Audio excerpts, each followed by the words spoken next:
ਸਤਿ ਸ਼੍ਰੀ ਅਕਾਲ। ਤੁਸੀਂ ਵੇਖ ਰਹੇ ਹੋ ਟੀਵੀ ਪੰਜਾਬ ਤੇ ਮੈਂ ਹਾਂ ਤੁਹਾਡੇ ਨਾਲ ਇੰਦਰਪ੍ਰੀਤ ਕੌਰ ਸੰਗੇੜਾ।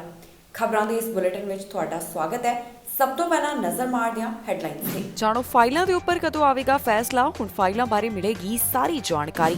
ਯਾਤਰੀਆਂ ਤੇ ਨਵੀਂ ਸ਼ਰਤ ਲਾਗੂ, ਜਾਣੋ ਕੀ ਹੋਵੇਗਾ ਜ਼ਰੂਰੀ। ਪੁਲਿਸ ਵੱਲੋਂ 20 ਗੱਡੀਆਂ ਬਰਾਮਦ, ਪੰਜਾਬੀਆਂ ਤੇ ਵੀ ਕਾਰਵਾਈ।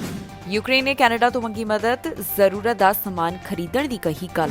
ਨਸ਼ੇ ਖਿਲਾਫ ਪੁਲਿਸ ਨੂੰ ਮਿਲੀ ਸਫਲਤਾ, 2 ਜਾਣਿਆਂ ਨੂੰ ਕੀਤਾ ਗ੍ਰਿਫਤਾਰ। ਫਾਈਲਾਂ ਦੀ ਪ੍ਰੋਸੈਸਿੰਗ ਦੇ ਬਾਰੇ ਇਮੀਗ੍ਰੇਸ਼ਨ ਮੰਤਰੀ ਵੱਲੋਂ ਵੱਡਾ ਐਲਾਨ ਕੀਤਾ ਗਿਆ, ਜਿਸ ਦੇ ਵਿੱਚ ਦੱਸਿਆ ਗਿਆ ਹੈ ਕਿ ਫਾਈਲਾਂ ਦੀ ਪ੍ਰੋਸੈਸਿੰਗ ਦੇ ਵਿੱਚ ਕਿੰਨਾ ਸਮਾਂ ਲੱਗੇਗਾ ਤੇ ਨਾਲ ਹੀ ਤੁਸੀਂ ਘਰ ਬਹਿ ਕੇ ਆਪਣੀ ਫਾਈਲ ਦਾ ਸਟੇਟਸ ਚੈੱਕ ਕਰ ਸਕਦੇ ਹੋ ਕਿ ਉਸ ਦਾ ਜਿਹੜਾ ਕੰਮ ਹੈ ਉਹ ਕਿੱਥੇ ਤੱਕ ਪਹੁੰਚਿਆ।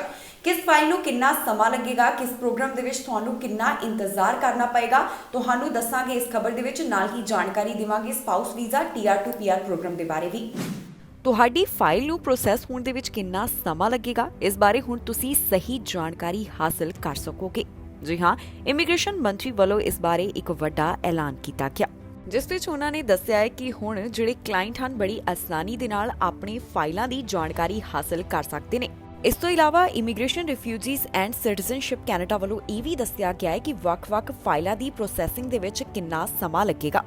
ਇਕਨੋਮਿਕ ਕਲਾਸ ਇਮੀਗ੍ਰੇਸ਼ਨ ਅਧੀਨ express entry Canadian experience class ਦੀ ਪ੍ਰੋਸੈਸਿੰਗ ਦੇ ਵਿੱਚ 7 ਮਹੀਨੇ, express entry federal skilled worker program ਦੇ ਵਿੱਚ 27 ਮਹੀਨੇ, express entry federal skilled trades program ਅਧੀਨ 27 ਮਹੀਨੇ, express entry provincial nominee program ਅਧੀਨ 22 ਮਹੀਨੇ, non express entry aligned PNP ਦੇ ਜ਼ਰੀਏ 27 ਮਹੀਨੇ, ਕਿਊਬਿਕ ਸਕਿਲਡ ਵਰਕਰ ਸਟ੍ਰੀਮਸ ਦੇ ਲਈ 31 ਮਹੀਨੇ, ਕਿਊਬਿਕ ਬਿਜ਼ਨਸ ਕਲਾਸ ਵਾਸਤੇ 65 ਮਹੀਨੇ, ਫੈਡਰਲ ਸੈਲਫ ਇੰਪਲੋਇਡ ਪਰਸਨਸ ਵਾਸਤੇ 42 ਮਹੀਨੇ, ਐਟਲਾਂਟਿਕ ਇਮੀਗ੍ਰੇਸ਼ਨ ਪ੍ਰੋਗਰਾਮ ਦੇ ਲਈ 14 ਮਹੀਨੇ, ਸਟਾਰਟਅਪ ਵੀਜ਼ਾ ਵਾਸਤੇ 31 ਮਹੀਨੇ, ਕੇਅਰ ਗਿਵਰਸ ਪਾਇਲਟ ਦੇ ਵਾਸਤੇ ਕੋਈ ਵੀ ਪ੍ਰੋਸੈਸਿੰਗ ਟਾਈਮ ਅਜੇ ਅਵੇਲੇਬਲ ਨਹੀਂ ਹੈ।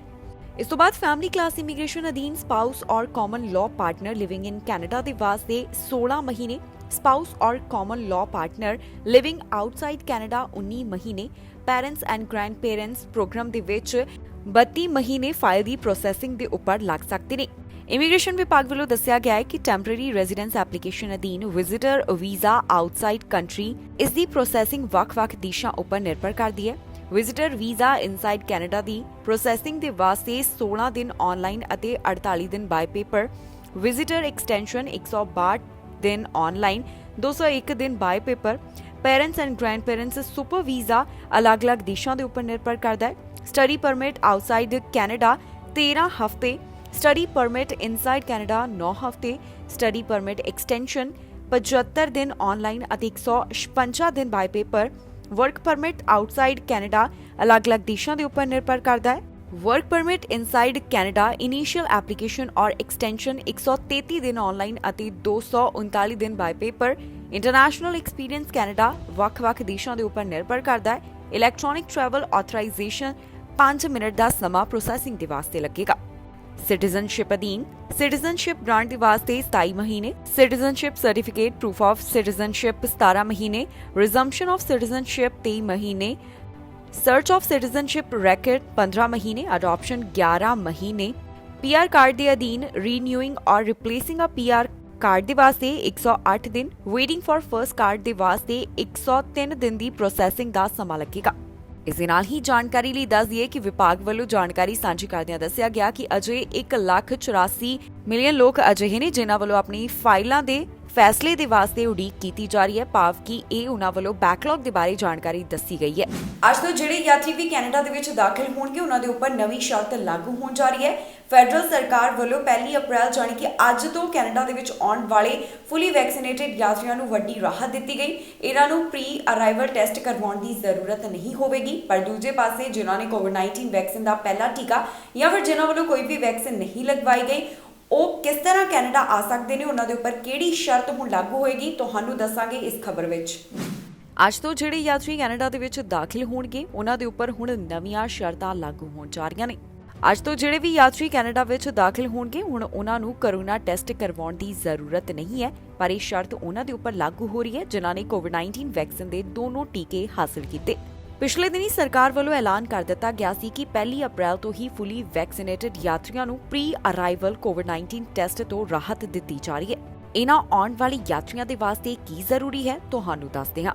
ਹੁਣ ਜਿਹੜੇ ਯਾਤਰੀ ਅੱਜ ਤੋਂ ਕੈਨੇਡਾ ਦੇ ਵਿੱਚ ਆਉਣਗੇ ਤੇ ਜਿਨ੍ਹਾਂ ਵੱਲੋਂ ਕੋਵਿਡ-19 ਵੈਕਸੀਨ ਦੇ ਦੋਨੋਂ ਟੀਕੇ ਲਗਵਾਏ ਹੋਏ ਨੇ, ਉਹਨਾਂ ਨੂੰ ਆਪਣਾ ਵੈਕਸੀਨੇਸ਼ਨ ਸਟੇਟਸ ਦੱਸਣਾ ਹੋਵੇਗਾ। ਸਾਰੀ ਜ਼ਰੂਰੀ ਜਾਣਕਾਰੀ ਉਹਨਾਂ ਵਾਸਤੇ ਅਰਾਈਵ ਕੈਨ ਐਪ ਦੇ ਉੱਪਰ ਭਰਨੀ ਜ਼ਰੂਰੀ ਹੋਵੇਗੀ। ਇਹ ਸਭ ਕੁਝ ਉਹਨਾਂ ਵੱਲੋਂ ਬਾਰਡਰ ਕ੍ਰਾਸਿੰਗ ਤੋਂ ਪਹਿਲਾਂ ਕਰਨਾ ਜ਼ਰੂਰੀ ਹੈ। ਜਿਹੜੇ ਅਜਿਹਾ ਕਰਨ ਤੋਂ ਬਿਨਾਂ ਆਉਣਗੇ, ਭਾਵ ਜਿਹੜੇ ਅਰਾਈਵ ਕੈਨ ਦੇ ਉੱਪਰ ਆਪਣੀ ਜਾਣਕਾਰੀ ਨਹੀਂ ਭਰਨਗੇ, ਉਹਨਾਂ ਨੂੰ ਜਾਂ ਤਾਂ 14 ਦਿਨਾਂ ਦੇ ਲਈ ਕੁਆਰੰਟੀਨ ਕਰਨਾ ਪਏਗਾ ਜਾਂ ਫਿਰ ਕੈਨੇਡਾ ਪਹੁੰਚਣ ਦੇ ਉੱਪਰ ਉਹਨਾਂ ਦਾ ਟੈਸਟ ਹੋਵੇਗਾ। ਜਿਹੜੇ ਕਰੂਜ਼ ਦੇ ਰਾਹੀਂ ਜਾਂ ਫਿਰ ਜਹਾਜ਼ ਦੇ ਰਾਹੀਂ ਕੈਨੇਡਾ ਦੇ ਵਿੱਚ ਦਾਖਲ ਹੋਣਗੇ, ਉਹਨਾਂ ਵਾਸਤੇ ਜ਼ਰੂਰੀ ਹੈ ਕਿ ਉਹ 72 ਘੰਟੇ ਦੌਰਾਨ ਅਰਾਈਵ ਕੈਨ ਦੇ ਉੱਪਰ ਸਾਰੀ ਇਨਫੋਰਮੇਸ਼ਨ ਅਪਲੋਡ ਕਰ ਦੇਣ। ਜਿਨ੍ਹਾਂ ਵੱਲੋਂ ਕੋਵਿਡ-19 ਵੈਕਸੀਨ ਦਾ ਸਿਰਫ ਇੱਕ ਟੀਕਾ ਲਗਵਾਇਆ ਹੋਵੇਗਾ ਜਾਂ ਫਿਰ ਜਿਹੜੇ ਅਨਵੈਕਸੀਨੇਟਿਡ ਯਾਤਰੀ ਨੇ, ਅਜੇ ਵੀ ਉਹਨਾਂ ਨੂੰ ਟੈਸਟਿੰਗ ਤੋਂ ਅਤੇ ਕੁਆਰੰਟੀਨ ਦੀ ਰਿਕੁਆਇਰਮੈਂਟ ਤੋਂ ਲੰਘਣਾ ਜ਼ਰੂਰੀ ਹੋਵੇਗਾ। ਦੱਸ ਦਈਏ ਕਿ ਕੈਨੇਡਾ ਦੇ ਵਿੱਚ Pfizer, Moderna, AstraZeneca, Johnson, Bharat Biotech, Novavax, Sinovac ਇਹਨਾਂ तमाम ਟੀਕਿਆਂ ਨੂੰ ਮਨਜ਼ੂਰੀ ਦਿੱਤੀ ਗਈ ਹੈ। ਯਾਤਰੀਆਂ ਵਾਸਤੇ ਜ਼ਰੂਰੀ ਹੈ ਕਿ ਉਹਨਾਂ ਵੱਲੋਂ ਇਹਨਾਂ ਵਿੱਚੋਂ ਹੀ ਕਿਸੇ ਵੈਕਸੀਨ ਦੇ 2 ਸ਼ਾਟਸ ਹਾਸਲ ਕੀਤੇ ਗਏ ਹੋਣ। ਅਜੇ ਦਾਖਲੇ ਸੰਬੰਧੀ ਬੂਸਟਰ ਡੋਜ਼ ਨੂੰ ਲਾਜ਼ਮੀ ਨਹੀਂ ਕੀਤਾ ਗਿਆ। ਸੋ ਜਿਹੜੇ ਵੀ ਯਾਤਰੀ ਅੱਜ ਤੋਂ ਕੈਨੇਡਾ ਦੇ ਵਿੱਚ ਦਾਖਲ ਹੋਣ ਜਾ ਰਹੇ ਨੇ, ਉਹਨਾਂ ਵਾਸਤੇ ਜ਼ਰੂਰੀ ਹੈ ਕਿ ਇਹਨਾਂ ਖਾਸ ਗੱਲਾਂ ਦਾ ਧਿਆਨ ਰੱਖਣ ਅਤੇ ਆਪਣੀ ਉਡਾਨ ਤੋਂ ਪਹਿਲਾਂ ਅਰਾਈਵ ਕੈਨ ਐਪ ਦੇ ਰਾਹੀਂ ਸਾਰੀ ਇਨਫੋਰਮੇਸ਼ਨ ਅਪਲੋਡ ਕਰਨ ਤਾਂ ਕਿ ਉਹਨਾਂ ਨੂੰ ਕਿਸੇ ਵੀ ਖੱਜਲ ਖੁਆਰੀ ਦਾ ਸਾਹਮਣਾ ਨਾ ਕਰਨਾ ਪਵੇ। ਪੁਲਿਸ ਵੱਲੋਂ ਵੱਡੀ ਕਾਰਵਾਈ ਕਰਦਿਆਂ ਇੱਕ ਕਾਰ ਗਿਰੋਹ ਦਾ ਪਰਦਾਫਾਸ਼ ਕੀਤਾ ਗਿਆ। ਹੁਣ ਤੱਕ 20 ਦੇ ਕਰੀਬ ਗੱਡੀਆਂ ਬਰਾਮਦ ਕੀਤੀਆਂ ਜਾ ਚੁੱਕੀਆਂ ਨੇ। ਕਈ ਜਾਣੇ ਇਸ ਸੰਬੰਧੀ ਗ੍ਰਿਫਤਾਰ ਕੀਤੇ ਗਏ, ਜਿਨ੍ਹਾਂ ਵਿੱਚ ਪੰਜਾਬੀਆਂ ਦਾ ਨਾਮ ਵੀ ਸਾਹਮਣੇ ਆਇਆ। ਇਹਨਾਂ ਦੀ ਪਹਿਚਾਣ ਜਨਤਕ ਕੀਤੀ ਗਈ ਹੈ, ਜਿਨ੍ਹਾਂ ਨੂੰ ਪੁਲਿਸ ਨੇ ਗ੍ਰਿਫਤਾਰ ਕੀਤਾ ਹੈ। ਪੁਲਿਸ ਦੇ ਹੱਥ ਵੱਡੀ ਸਫਲਤਾ ਲੱਗੀ, ਜਿੱਥੇ ਉਹਨਾਂ ਵੱਲੋਂ 20 ਗੱਡੀਆਂ ਬਰਾਮਦ ਕੀਤੀਆਂ ਗਈਆਂ।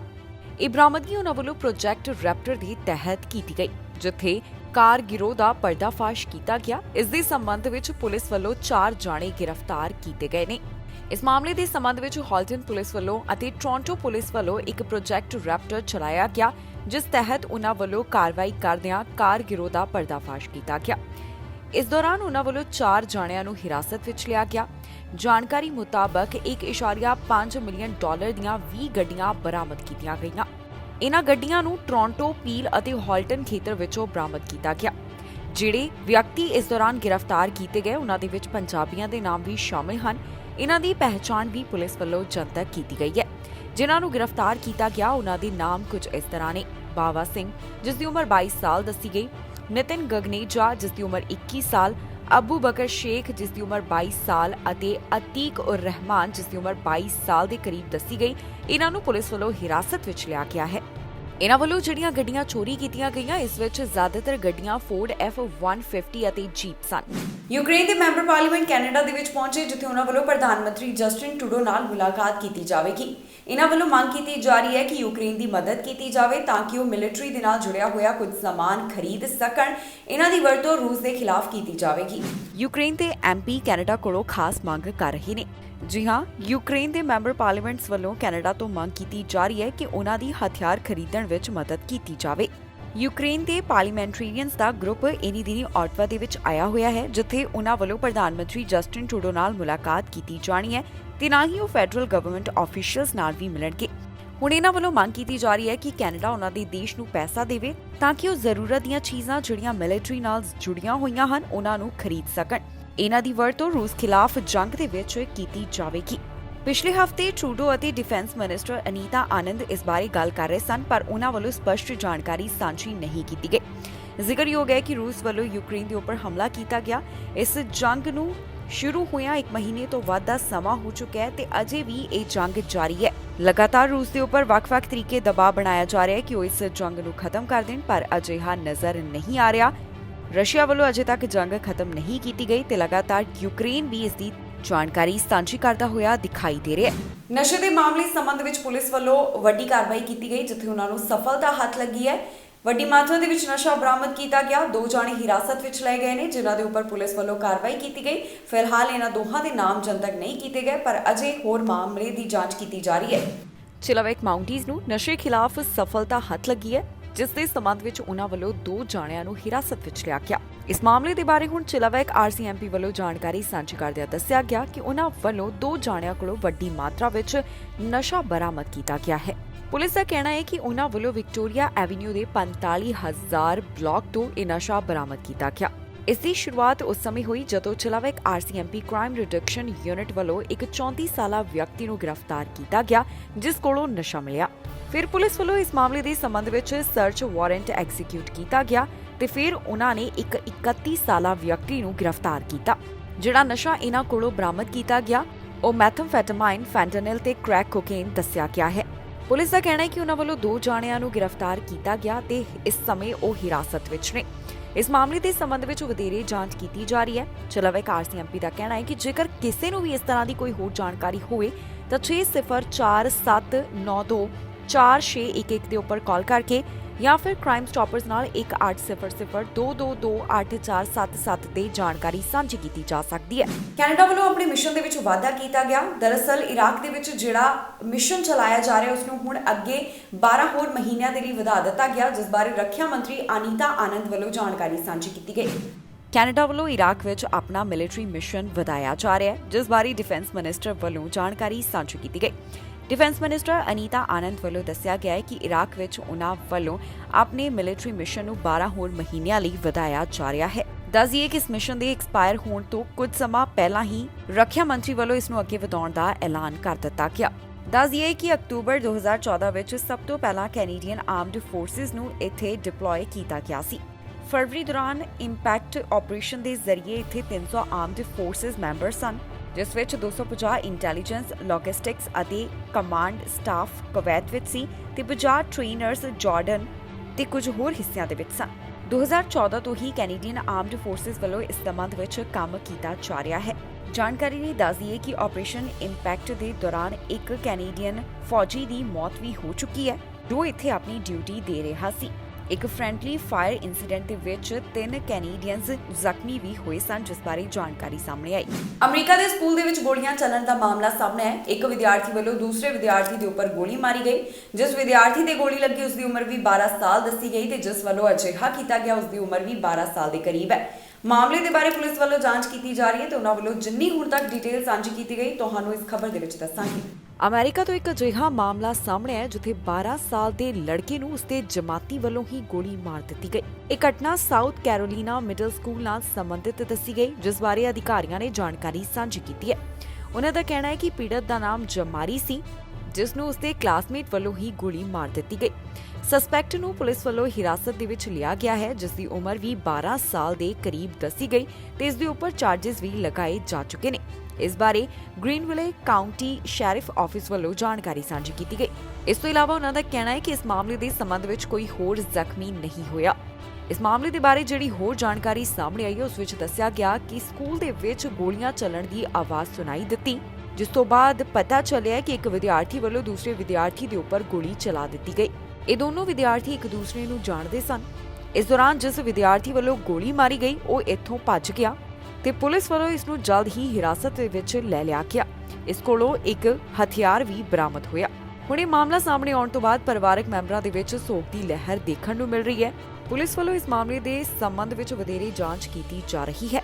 ਪੌਪ ਵੱਲੋਂ ਮੁਆਫੀ ਮੰਗੀ ਗਈ। ਜੀ ਹਾਂ, ਰੈਜ਼ੀਡੈਂਸ਼ੀਅਲ ਸਕੂਲ ਦੇ ਮਾਮਲੇ ਸੰਬੰਧੀ ਹੁਣ ਪੌਪ ਵੱਲੋਂ ਮੁਆਫੀ ਮੰਗੀ ਗਈ ਹੈ ਤੇ ਨਾਲ ਹੀ ਉਹਨਾਂ ਦਾ ਕਹਿਣਾ ਹੈ ਕਿ ਉਹ ਜਲਦ ਕੈਨੇਡਾ ਦੇ ਵਿੱਚ ਆਉਣਗੇ। ਦੱਸ ਦਈਏ ਕਿ ਇੰਡੀਜੀਅਸ ਕਮਿਊਨਿਟੀ ਦੇ ਕੁਝ ਲੋਕਾਂ ਦਾ ਵਫਦ ਵੈਟੀਕਨ ਦੇ ਵਿੱਚ ਪੌਪ ਨਾਲ ਮੁਲਾਕਾਤ ਕਰਨ ਗਿਆ ਸੀ, ਜਿੱਥੇ ਉਹਨਾਂ ਦੇ ਨਾਲ ਮੁਲਾਕਾਤ ਦੌਰਾਨ ਪੌਪ ਵੱਲੋਂ ਅੱਜ ਮੁਆਫੀ ਮੰਗੀ ਗਈ ਹੈ। ਪੌਪ ਵੱਲੋਂ ਮੁਆਫੀ ਮੰਗੀ ਗਈ।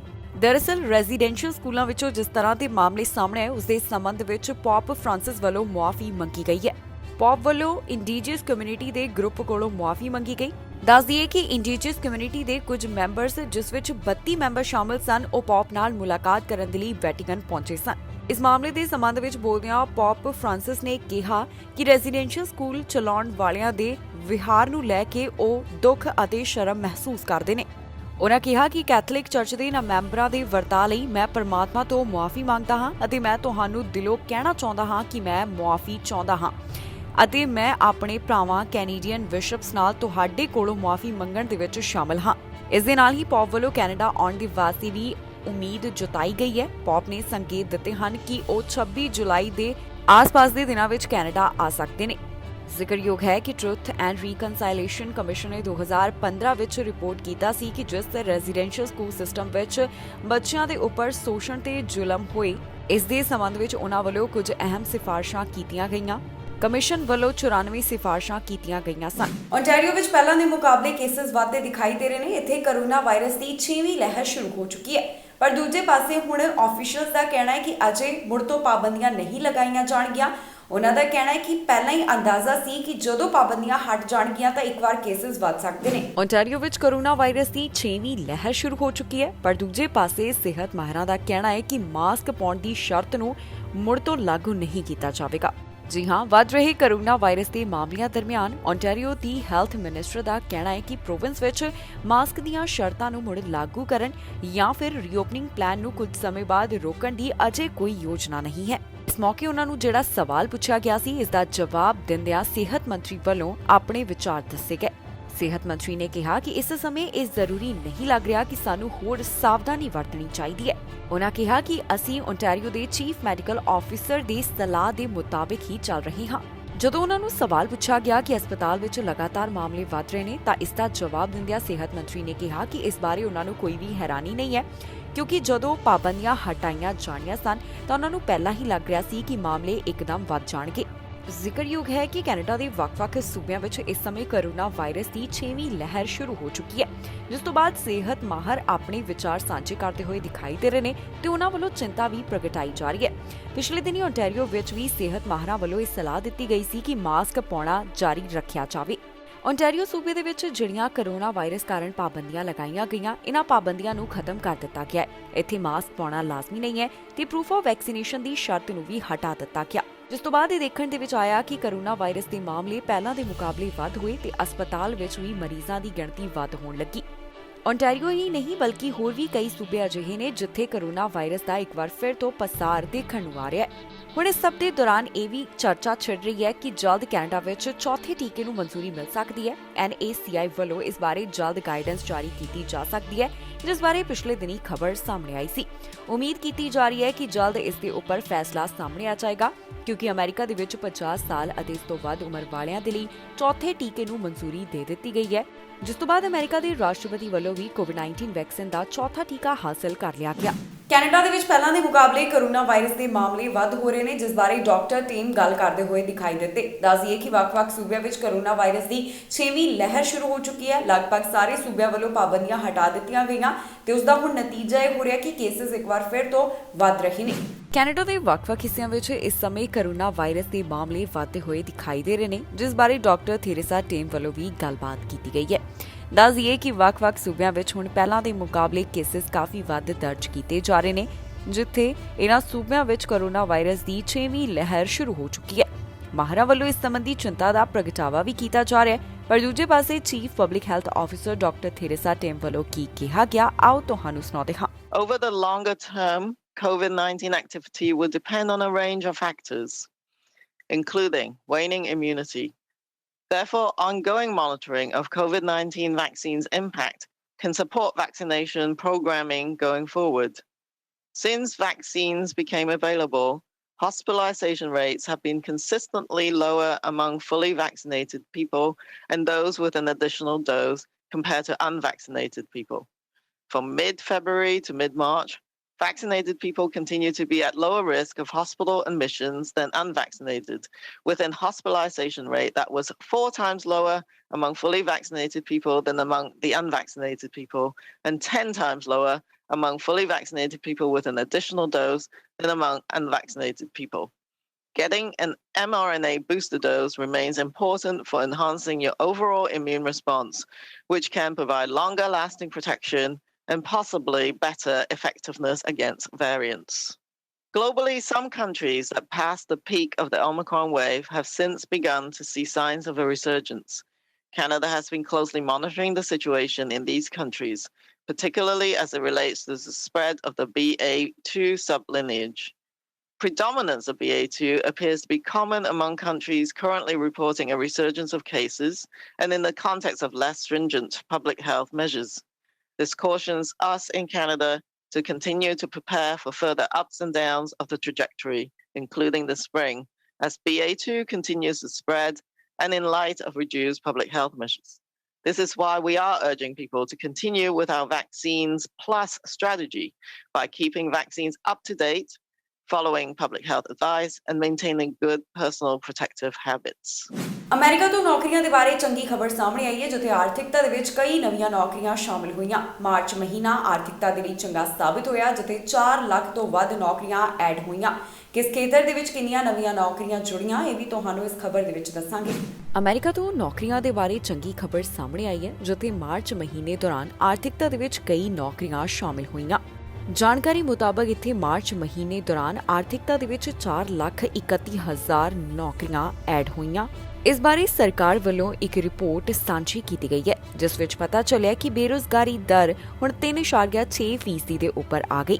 ਦੱਸ ਦਈਏ ਕਿ ਇਹ ਬੇਰੁਜ਼ਗਾਰੀ ਦਰ ਪਹਿਲਾਂ ਦੇ ਮੁਕਾਬਲੇ ਹੇਠਾਂ ਆਈ ਹੈ, ਜਿਸ ਬਾਰੇ ਰਿਪੋਰਟ ਦੇ ਵਿੱਚ ਜਾਣਕਾਰੀ ਦਿੱਤੀ ਗਈ। ਇਸ ਤੋਂ ਇਲਾਵਾ ਫਰਵਰੀ 2020 ਦੇ ਬਾਰੇ ਜਿਹੜੀ ਜਾਣਕਾਰੀ ਦਿੱਤੀ ਗਈ, ਉਸ ਵਿੱਚ 1,74,000 ਨਵੀਆਂ ਨੌਕਰੀਆਂ ਹੀ ਸ਼ਾਮਿਲ ਹੋਈਆਂ ਸਨ। ਪਰ ਹੁਣ ਜਿਵੇਂ-ਜਿਵੇਂ ਹਾਲਾਤ ਸੁਧਰ ਰਹੇ ਨੇ ਤਾਂ ਆਰਥਿਕਤਾ ਵੀ ਮੁੜ ਤੋਂ ਲੀਹਾਂ ਦੇ ਉੱਪਰ ਆਉਂਦੀ ਹੋਈ ਦਿਖਾਈ ਦੇ ਰਹੀ ਹੈ। ਰੈਸਟੋਰੈਂਟ ਦੇ ਬਾਹਰ ਵਿੱਚ 61,000, ਰਿਟੇਲਰਸ ਦੇ ਵਿੱਚ 49,000, ਮੈਨੂਫੈਕਚਰਰਸ ਵਿੱਚ 38,000, ਹੋਟਲਸ ਵਿੱਚ 25,000 ਨਵੀਆਂ ਨੌਕਰੀਆਂ ਸ਼ਾਮਿਲ ਹੋਈਆਂ ਨੇ। ਇਸ ਤੋਂ ਇਲਾਵਾ ਕੰਸਟਰਕਸ਼ਨ ਜੌਬਸ ਵਿੱਚ 19,000 ਨੌਕਰੀਆਂ ਦਾ ਵਾਧਾ ਦੱਸਿਆ ਗਿਆ। ਇਹ ਅੰਕੜੇ ਦੱਸਦੇ ਨੇ ਕਿ ਹੁਣ ਹੌਲੀ-ਹੌਲੀ ਚੀਜ਼ਾਂ ਪ੍ਰੀ ਪੈਂਡੈਮਿਕ ਲੈਵਲ ਦੇ ਉੱਪਰ ਪਹੁੰਚ ਰਹੀਆਂ ਨੇ। ਹਾਲਾਂਕਿ ਅਜੇ ਤੱਕ ਇਹ ਸਪਸ਼ਟ ਨਹੀਂ ਹੋ ਸਕਿਆ ਕਿ ਆਰਥਿਕਤਾ ਮੁੜ ਤੋਂ ਲੀਹਾਂ ਦੇ ਉੱਪਰ ਕਦੋਂ ਪਹੁੰਚ ਸਕੇਗੀ, ਪਰ ਹੌਲੀ-ਹੌਲੀ ਇਸ ਵਿੱਚ ਸੁਧਾਰ ਹੁੰਦਾ ਜ਼ਰੂਰ ਵੇਖਿਆ ਜਾ ਸਕਦਾ ਹੈ। ਡਿਪਾਰਟਮੈਂਟ ਦਾ ਕਹਿਣਾ ਹੈ ਕਿ ਫਰਵਰੀ ਮਹੀਨੇ ਦੌਰਾਨ ਕੰਜ਼ਿਊਮਰ ਸਪੈਂਡਿੰਗ 0.2% ਤੇ ਦਰਜ ਕੀਤੀ ਗਈ, ਜੋ ਕਿ ਜਨਵਰੀ ਦੇ ਵਿੱਚ 2.7% ਤੇ ਪਹੁੰਚੀ। ਕੈਨੇਡਾ ਦੇ ਵੱਖ-ਵੱਖ ਸੂਬਿਆਂ ਵਿੱਚ ਇਸ ਸਮੇਂ ਕੋਰੋਨਾ ਵਾਇਰਸ ਦੇ ਕੀ ਹਾਲਾਤ ਬਣੇ ਹੋਏ ਨੇ, ਕੀ ਸਥਿਤੀ ਬਣੀ ਹੋਈ ਹੈ, 24 ਘੰਟੇ ਦੌਰਾਨ ਇੱਥੇ ਕਿੰਨੇ ਮਾਮਲੇ ਦਰਜ ਕੀਤੇ ਗਏ, ਇਹ ਤੁਹਾਨੂੰ ਇਸ ਖਬਰ ਦੇ ਵਿੱਚ ਦੱਸਾਂਗੇ ਤੇ ਨਾਲ ਹੀ ਕੈਨੇਡਾ ਦੇ ਹਾਲਾਤਾਂ ਦੇ ਨਾਲ ਵੀ ਜਾਣੂ ਕਰਵਾਵਾਂਗੇ। ਓਨਟਾਰੀਓ ਦੇ ਹਸਪਤਾਲ ਵਿੱਚ 804 ਮਰੀਜ਼ਾਂ ਦੀ ਗਿਣਤੀ ਹੈ, ਜਿਨ੍ਹਾਂ ਦਾ ਕੋਰੋਨਾ ਵਾਇਰਸ ਕਾਰਨ ਇਲਾਜ ਚੱਲ ਰਿਹਾ ਹੈ ਤੇ ਇੰਟੈਂਸਿਵ ਕੇਅਰ ਅਧੀਨ 167 ਦਾ ਅੰਕੜਾ ਦੱਸਿਆ ਗਿਆ ਹੈ। 24 ਘੰਟੇ ਦੌਰਾਨ ਇੱਥੇ 3,000 ਤੋਂ ਜ਼ਿਆਦਾ ਮਾਮਲੇ ਸਾਹਮਣੇ ਆਏ। 24 ਘੰਟਿਆਂ ਦੌਰਾਨ 3,519 ਕੇਸਸ ਦਰਜ ਕੀਤੇ ਗਏ। ਹੁਣ ਤੱਕ ਇੱਥੇ ਕੁੱਲ 11,66,128 ਕੇਸਸ ਸਾਹਮਣੇ ਆ ਚੁੱਕੇ ਨੇ। ਬੀਤੇ 24 ਘੰਟੇ ਦੌਰਾਨ ਸੂਬੇ ਵਿੱਚ 18 ਮੌਤਾਂ ਇਸ ਵਾਇਰਸ ਕਾਰਨ ਹੋ ਗਈਆਂ, ਜਿਸ ਤੋਂ ਬਾਅਦ ਹੁਣ ਤੱਕ ਦਾ ਮੌਤਾਂ ਦਾ ਅੰਕੜਾ 12,451 ਦੇ ਉੱਪਰ ਪਹੁੰਚ ਗਿਆ। ਓਨਟਾਰੀਓ ਵਿੱਚ ਰਿਕਵਰਡ ਕੇਸਸ ਦੀ ਗਿਣਤੀ 11,31,601 ਹੈ। ਵੈਕਸੀਨੇਸ਼ਨ ਦੀ ਜਾਣਕਾਰੀ ਮੁਤਾਬਕ ਜਿਨ੍ਹਾਂ ਦੀ ਉਮਰ 12 ਸਾਲ ਅਤੇ ਇਸ ਤੋਂ ਵੱਧ ਹੈ, ਉਹਨਾਂ ਵਿੱਚ 90.9% ਵੱਲੋਂ ਕੋਵਿਡ-19 ਵੈਕਸੀਨ ਦੇ ਦੋਨੋਂ ਟੀਕੇ, 92.8% ਦੀ ਆਬਾਦੀ ਵੱਲੋਂ ਕੋਵਿਡ-19 ਵੈਕਸੀਨ ਦਾ ਇੱਕ ਡੋਜ਼, 55.6% ਦੀ ਆਬਾਦੀ ਵੱਲੋਂ ਕੋਵਿਡ-19 ਵੈਕਸੀਨ ਦੇ 3 ਟੀਕੇ ਲਗਵਾਏ ਗਏ ਨੇ। ਇਸ ਤੋਂ ਇਲਾਵਾ ਜਿਨ੍ਹਾਂ ਦੀ ਉਮਰ 5 ਸਾਲ ਤੋਂ 11 ਸਾਲ ਦੇ ਵਿਚਕਾਰ ਹੈ, ਉਹਨਾਂ ਵਿੱਚ 55.6% ਵੱਲੋਂ ਕੋਵਿਡ-19 ਵੈਕਸੀਨ ਦੀ ਪਹਿਲੀ ਡੋਜ਼ ਤੇ 33.2% ਵੱਲੋਂ ਕੋਵਿਡ-19 ਵੈਕਸੀਨ ਦੇ ਦੋਨੋਂ ਟੀਕੇ ਲਗਵਾ ਲਏ ਗਏ। ਇੱਥੇ ਟੈਸਟ ਪੋਜ਼ਿਟਿਵਿਟੀ ਰੇਟ 12.6% ਤੋਂ ਵੱਧ ਕੇ 16.4% ਦੇ ਉੱਪਰ ਵੱਧ ਗਿਆ ਹੈ। ਪਹਿਲਾਂ ਦੇ ਮੁਕਾਬਲੇ ਹੁਣ ਵੱਖ-ਵੱਖ ਸੂਬਿਆਂ ਵਿੱਚ ਕੋਰੋਨਾ ਵਾਇਰਸ ਦੇ ਮਾਮਲੇ ਵੱਧ ਹੋਣ ਲੱਗੇ ਨੇ। ਅਜਿਹਾ ਹੀ ਕੁਝ ਕਿਊਬੈਕ ਦੇ ਵਿੱਚ ਵੀ ਨਜ਼ਰ ਆ ਰਿਹਾ ਹੈ, ਜਿੱਥੇ ਹਸਪਤਾਲ ਵਿੱਚ 1,275 ਮਰੀਜ਼ਾਂ ਦੀ ਗਿਣਤੀ ਹੈ, ਜਿਨ੍ਹਾਂ ਦਾ ਕੋਵਿਡ ਕਰਕੇ ਇਲਾਜ ਚੱਲ ਰਿਹਾ ਹੈ ਤੇ ਇੰਟੈਂਸਿਵ ਕੇਅਰ ਅਧੀਨ 62 ਮਰੀਜ਼ ਹਨ। ਇੱਥੇ 24 ਘੰਟਿਆਂ ਦੌਰਾਨ 3,000 ਤੋਂ ਜ਼ਿਆਦਾ ਮਾਮਲੇ ਸਾਹਮਣੇ ਆਏ। ਬੀਤੇ 24 ਘੰਟਿਆਂ ਦੌਰਾਨ 3,182 ਕੇਸਸ ਦਰਜ ਕੀਤੇ ਗਏ ਤੇ 17 ਮੌਤਾਂ ਇਨ੍ਹਾਂ ਬੀਤੇ 24 ਘੰਟਿਆਂ ਦੌਰਾਨ ਇਸ ਵਾਇਰਸ ਕਾਰਨ ਹੋ ਗਈਆਂ। ਪੈਂਡੈਮਿਕ ਦੀ ਸ਼ੁਰੂਆਤ ਤੋਂ ਲੈ ਕੇ ਹੁਣ ਤੱਕ ਕੁੱਲ 9,70,951 ਕੇਸਸ ਸਾਹਮਣੇ ਆ ਚੁੱਕੇ ਨੇ। 14,382 ਮੌਤਾਂ ਇਸ ਵਾਇਰਸ ਕਾਰਨ ਹੁਣ ਤੱਕ ਹੋ ਚੁੱਕੀਆਂ ਨੇ।